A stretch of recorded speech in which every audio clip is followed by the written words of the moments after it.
Hello guys, welcome to Code with Cody. लेंगे एक रो, उसमें हम लोग सेम जो हेडिंग में हमने डाला था डेटा उसी को उठा के फुटर में लगा देंगे। तो ये जो हेडिंग्स है ये टू साइड शो होनी चाहिए। पहले कंटेंट आएगा और पहले लेबल्स आएंगे हेडर, फिर बॉडी आएगी कंटेंट, देन उसके बाद फुटर आएगा, फिर से लेबल्स। ओके, इसको रन करके देखते हैं।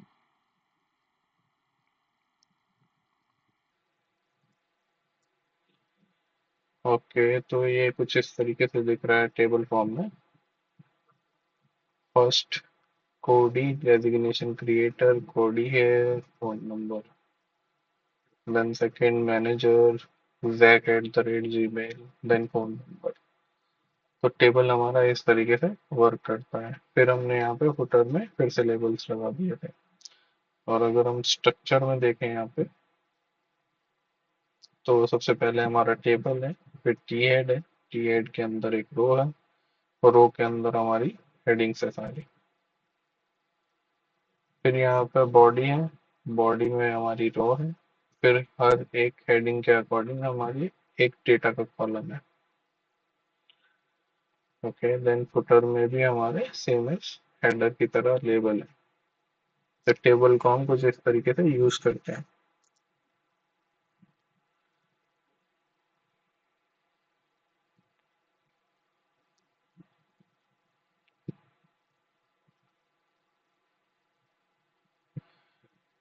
ओके, देन इसके बाद आता है फॉर्म्स।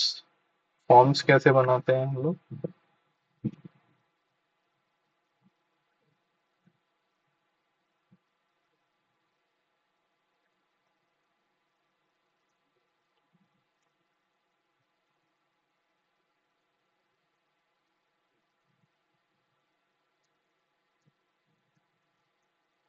ओके, तो इसके बाद आता है फॉर्म। तो फॉर्म पे हम लोग देख लेते हैं क्या क्या टैग्स अवेलेबल होते हैं। फॉर्म टैग होता है बेसिकली ये रैपर होता है फॉर्म का। देन उसके बाद हमारे पास एक इनपुट टैग होता है, एक टेक्स्ट एरिया टैग होता है, एक सेलेक्ट टैग होता है। और इनके बारे में मैं पहले ही आपको बता चुका हूँ, तो इनको यूज कैसे करना है वो मैं आपको बता देता हूँ। यहाँ पे आएगा फॉर्म। ओके, अब हमें यहाँ पे इस टेबल की जरूरत नहीं है। ठीक है, अब इसमें हम लोग बनाएंगे फॉर्म। फॉर्म टैग में सबसे पहले हमारा एक एक्शन होता है। एक्शन बेसिकली वो यूआरएल होता है जहाँ पे हमें फॉर्म को सबमिट पे भेजना होता है। और इसके बाद एक्शन बेसिकली एक एट्रीब्यूट है। इसके बाद होता है मेथड। मेथड में हम लोग डिफाइन करते हैं कि ये हम लोग पोस्ट कर रहे हैं, पोस्ट रिक्वेस्ट कर रहे हैं फॉर्म से या फिर गेट रिक्वेस्ट कर रहे हैं। तो अभी हम लोग इसमें पोस्ट डाल देते हैं मेथड में, सेम यूआरएल पे हम लोग छोड़ देंगे। अगर हमने कुछ भी यहाँ पे नहीं डाला है तो वो सेम यूआरएल है, और अगर स्लैश भी है तो भी सेम है।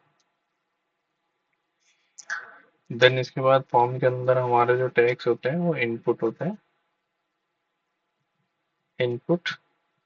और इनपुट में हम लोगों को डिफाइन करना पड़ता है कि किस तरीके का इनपुट है। जैसे कि ये टेक्स्ट है, इसकी वैल्यू जो है वो एम्पटी है, इसका नेम जो है वो ने, नेम है।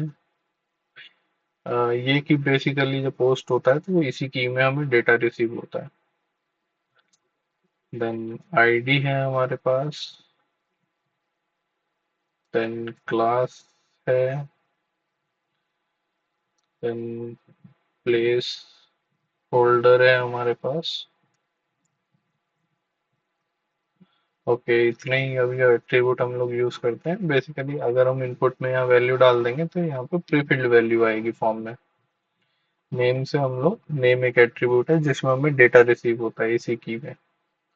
आईडी एक यूनिक आइडेंटिफायर होता है। किसी भी एलिमेंट का, वो चाहे हम इनपुट पे लगाएं या फॉर्म पे लगाएं या सेक्शन पे लगाएं, हर जगह पे लग सकता है। क्लास भी एक आइडेंटिफायर होता है, सेलेक्टर होता है, जिसके थ्रू हम लोग इस पर्टिकुलर आइटम को एक्सेस कर सकते हैं। क्लास और आईडी का दोनों का ही काम होता है। बाकी हम एट्रीब्यूट से भी कर सकते हैं, पूरे एट्रीब्यूट से। देन इसके बाद होता है प्लेस होल्डर। तो आपने देखा होगा इनपुट के अंदर जो टेक्स्ट